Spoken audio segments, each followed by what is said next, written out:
Standard 5 chapter number 9 equatorial forest region, जंगल के बारे में, फॉरेस्ट रीजन उसके बारे में हम जानेंगे। The equator passes through the continents of south America, Africa and Asia. Equator कहाँ से पास होता है? हमने आगे पढ़ लिया है ना, पढ़ लिया है ना। इक्वेटर ये रहा, कहाँ से पास होता है? South America, Africa and Asia. Regions located with in the tropical zone approximately between 10 degree north and 10 degree south latitudes are known as equatorial regions. Equatorial regions कौन से हैं? जो 10 degree north and 10 degree south के बीच में जो tropical zone है उसे बोलते हैं equatorial regions. Many countries like Brazil, the democratic Republic of the Congo, Malaysia and Indonesia are located in this region. Brazil जैसी दूसरी कई देश जो कि लोकतंत्र है, डेमोक्रेटिक मतलब लोकतंत्र है, जहाँ पे जो रिपब्लिक हुए हैं जैसे कि कॉन्गो, ज़ैर, मलेशिया, इंडोनेशिया, ये सारे देश इक्वेटोरियल रीजन में आते हैं। Let's learn more about the democratic Republic of the Congo. यहाँ पे हम किसके बारे में पढ़ेंगे? Democratic Republic of the Congo, Zaire के बारे में। To get a clear idea about how climatic condition of a region influence lifestyle of the people, ताकि हमें पता चले कि वहाँ के लोगों को रहने का ढंग, रहन सहन उनका और वहाँ का क्लाइमेट कैसा है उसके बारे में हमें पता चले। चलिए, land and location. The democratic Republic of the Congo is located deep in the interior of the African continent. ये जो कॉन्गो है ये कहाँ पे है? Deep in the interior of the African continent. African continent जो है वहाँ पे बीचों बीच कॉन्गो आया हुआ है। It is the second largest country in Africa after Algeria. Africa में सबसे बड़ी लार्जेस्ट कंट्री है अल्जीरिया और उसके बाद नंबर आता है कॉन्गो का, सेकंड नंबर है लार्जेस्ट कंट्री में। The equator passes through the country and has 1/3 of it is in the northern hemisphere and 2/3 lies in the southern hemisphere. वहाँ बीच में से इक्वेटर पास होता है, इसकी वजह से उसका 1/3 पार्ट नॉर्थर्न में है एंड 2/3 पार्ट साउथर्न में है। आया समझ में? The country is bounded by the Central African Republic and Sudan in the north, Uganda, Rwanda and Burundi in the east, Zambia and Angola in the south and Congo in the west. अब Africa किस तरह से bounded है, किस तरह से उसकी boundary बनी हुई है?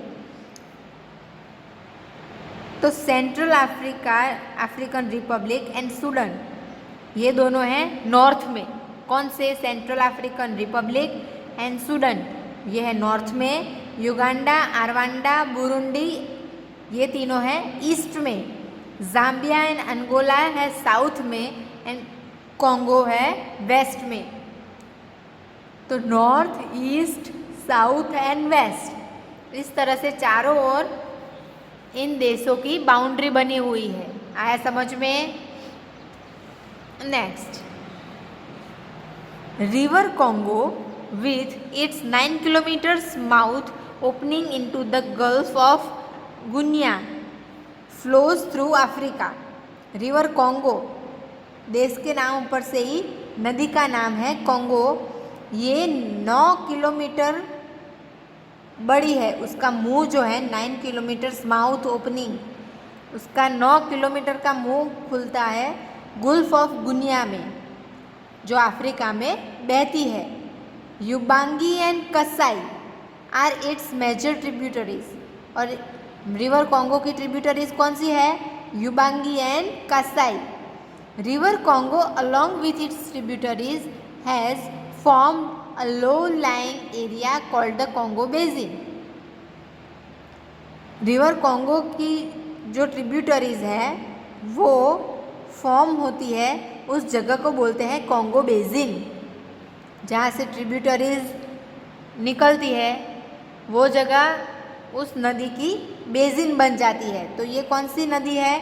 कॉन्गो नदी, तो कॉन्गो बेसिन बन जाएगा।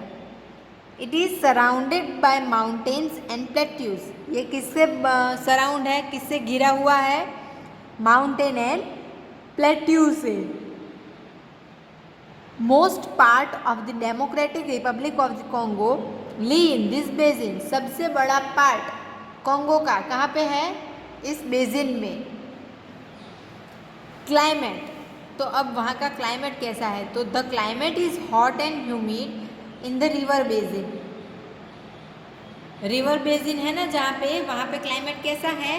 हॉट एंड ह्यूमिड, गरम एंड नमी वाला, क्योंकि नदी है ना वहाँ पे तो नमी तो बनी रहेगी, और गरम है। Cool and dry in the southern highlands. South में कैसा है? ठंडा और dry. The rainy season last from October to May to the south of the equator. Equator के साउथ में मानसून कब होता है? अक्टूबर टू मई में। And April to November to the north of the equator. Equator के north में कब होता है? अप्रैल टू नवंबर में। कब होता है मानसून कॉन्गो में? साउथ में October to May and north में April to November. Along the equator, rainfall is fairly regular throughout the year. Equator है तो गर्मी ज़्यादा होगी, तो ये कभी कभी ऐसा होता है कि throughout the year rainfall हो। This part experience direct rays of the sun. यहाँ के पार्ट में सूर्य की सीधी किरणें आती है। इक्वेटर है ना तो सीधी किरणें कहाँ पे आएगी? इक्वेटर पे ही आएगी। Hence it is a very hot climate. तो वहाँ का क्लाइमेट कैसा होगा? Hot. Due to the heat, गर्मी की वजह से, there is a great amount of evaporation in its water bodies. Evaporation मतलब बाष्पीकरण। पानी में से ओस बन के ऊपर आसमान में जाएगी और बादल बनेगा। हमने छोटे स्टैंडर्ड में पढ़ लिया है, पहले पढ़ लिया है ना कि बादल किस तरह से बनते हैं, बारिश कैसे आती है। तो क्या होता है? ज़्यादा गर्मी की वजह से वाटर बॉडीज़ में से बाष्पीकरण होता है, इवापोर्शन होता है। पानी में से ओस निकल के कहाँ जाती है? ऊपर आसमान में बादल बनने के लिए। This result in the formation of thick clouds. इसकी वजह से क्या होता है? गाढ़े बादल बनते हैं।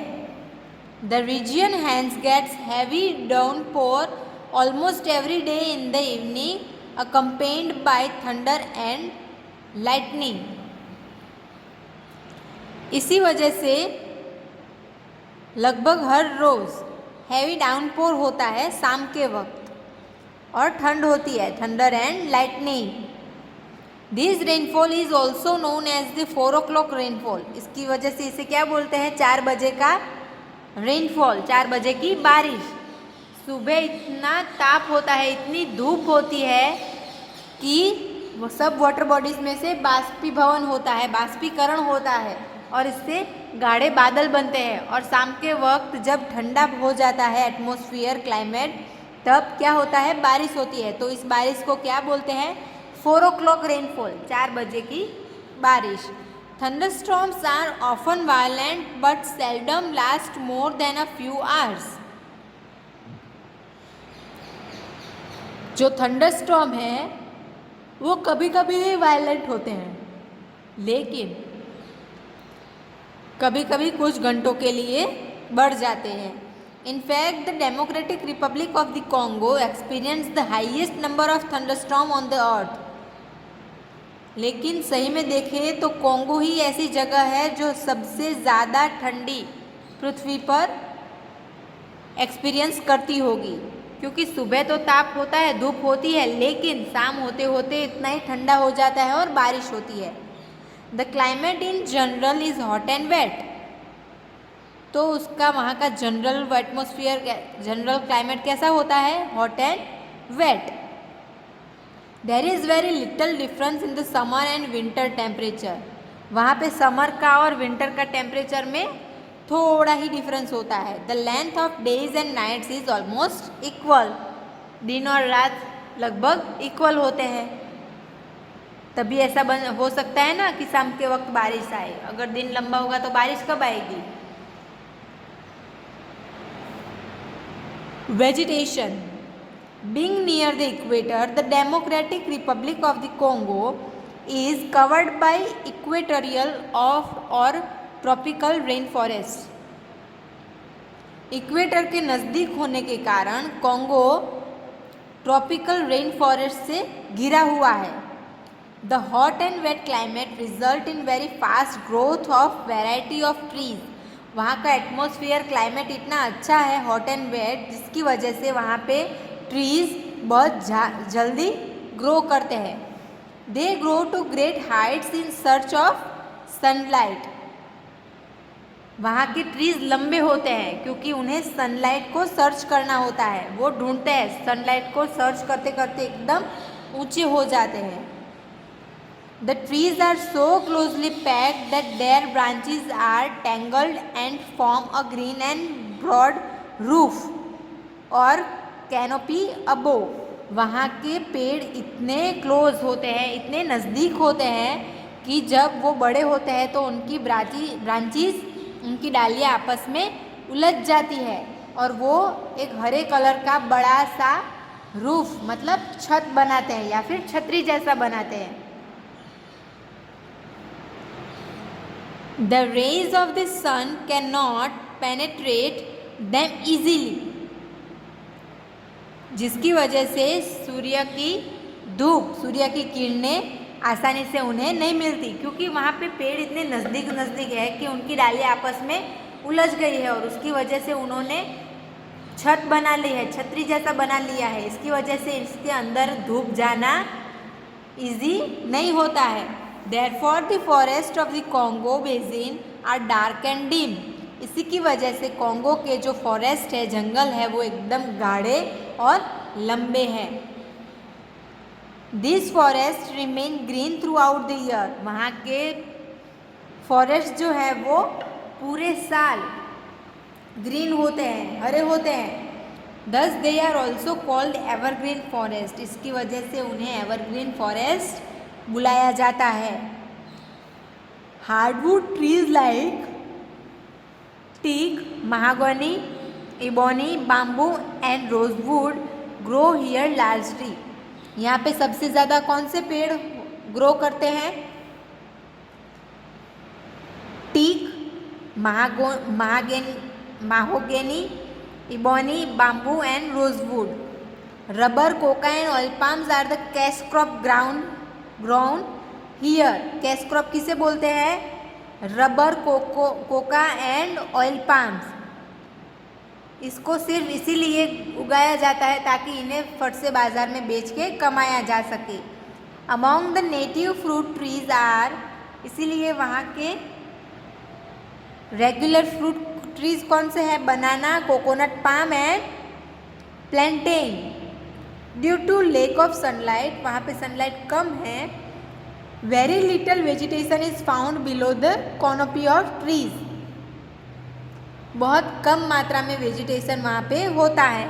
ओनली सम बशीज मतलब झाड़ियाँ and thick vines are seen around. इसीलिए वहाँ पे बहुत कम झाड़ियाँ और वाइन्स पाए जाते हैं.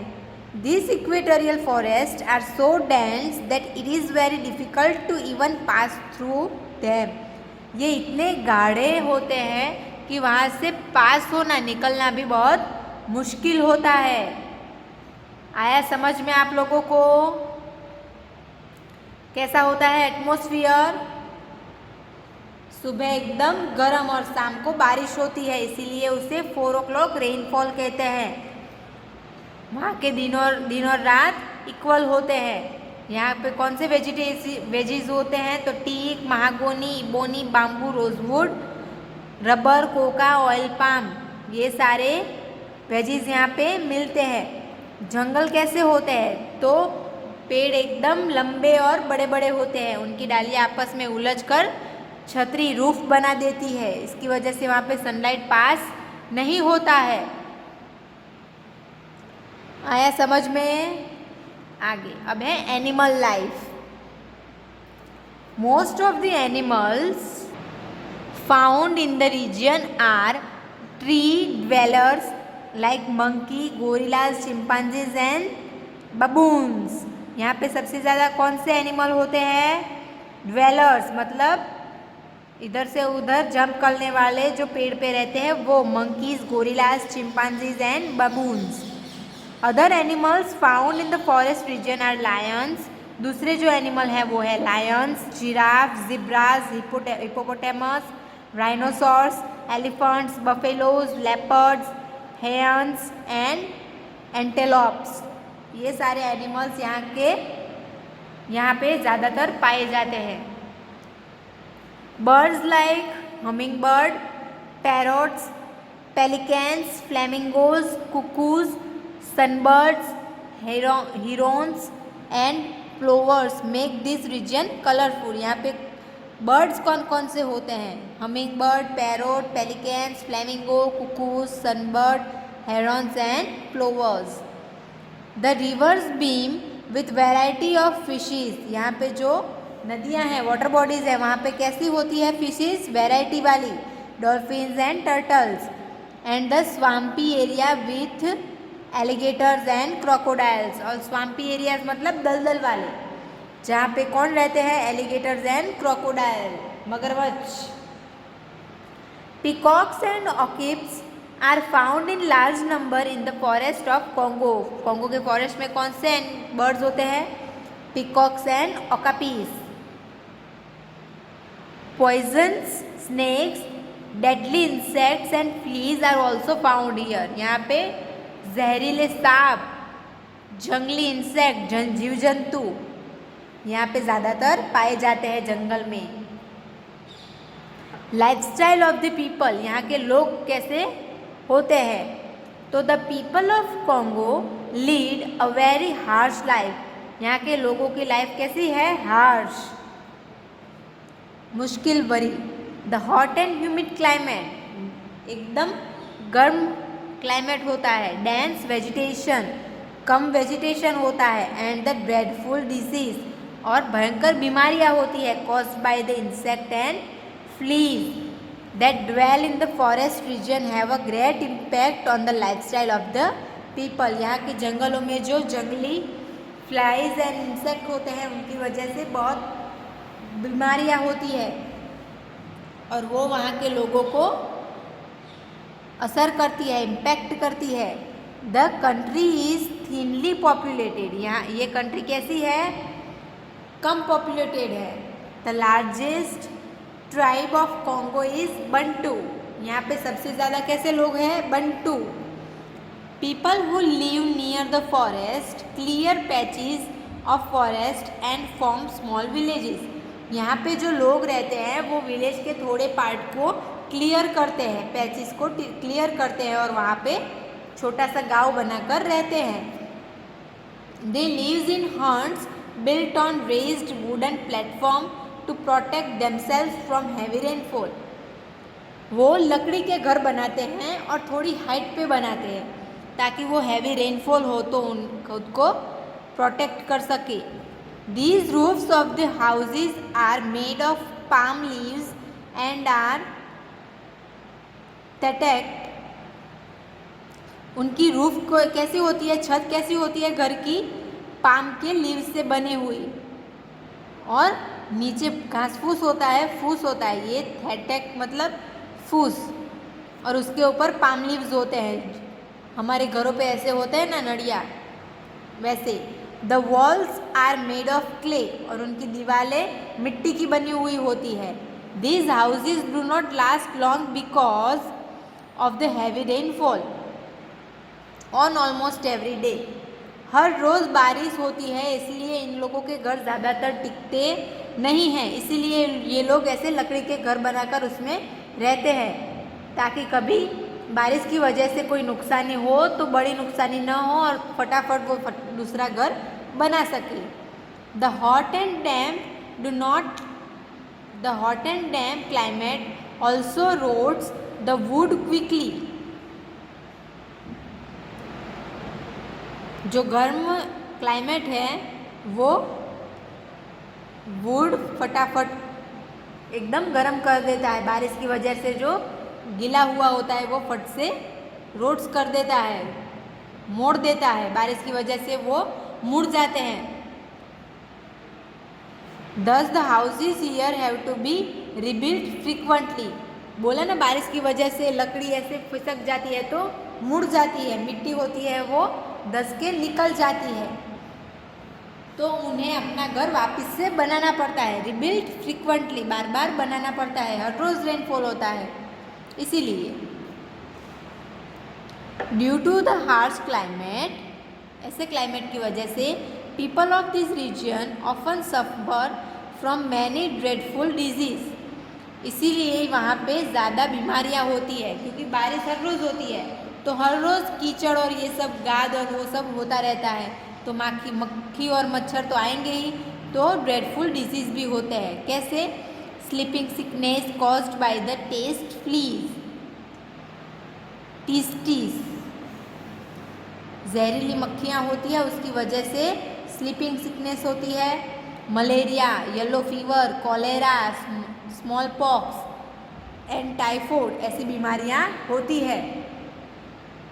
People of Congo wear light cotton clothes as very often they develop rashes and irritation on their skin. बहुत ज़्यादा गर्मी की वजह से ये लोग लाइट कॉटन के कपड़े पहनते हैं, जिसकी वजह से उन्हें रैशेस ना हो, इरिटेशन ना हो, उनकी स्किन अच्छी रहे. Such light clothes are also suitable for the hot and humid climate. ऐसे कपड़े की वजह से गर्म एटमॉस्फेयर में, गर्म क्लाइमेट में भी पहनना अच्छा लगता है. हम समर के मौसम में कॉटन कपड़े पहनते हैं ना, ताकि गर्मी कम हो, और गर्मी शायद हो तो वो एब्जॉर्ब कर ले, रैशेस ना हो. तो यहाँ पर गर्मी ज़्यादा है, इसीलिए ये लोग लाइट कॉटन के कपड़े पहनते हैं. Women wear long gowns and man wear trousers and jackets.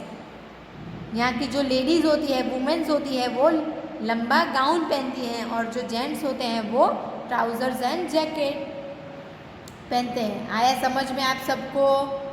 तो आज यहाँ तक रखते हैं, और आपका होमवर्क है एक्सरसाइज नंबर ABC.